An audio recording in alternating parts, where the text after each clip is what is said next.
Ganito lang pala yung pagkuha ng pagkain.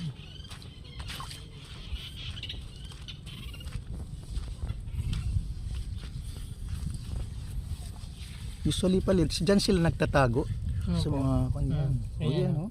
Wow. Ano to? Ulam mo o ibibenta mo? Bibenta po. Ayan, sige. Paano kaya sila nanganganak, ano? Yun lang, hindi ko alam yun. Paano kayo nanganganak? So nakakaabot ka ba ng 1 oras bago mapuno yung kanyan? Ano po, lampas pa po ng isang Lampas. oras. Depende po pag konti yung nakakuha. Pumupunta pa po ko doon, dulo.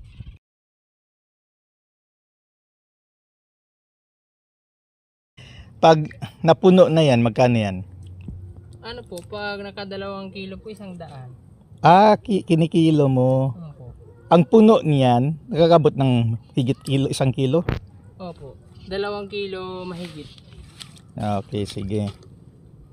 O, kung makalahati na yan, bibilin ko na. Bili ko ng pampers ng anak ko. Eh, may anak ka na. Opo. Kala ko ka nga, teenager ka pa lang. Kaya 4 na buwan na yung anak kuya. 20 plus ka na?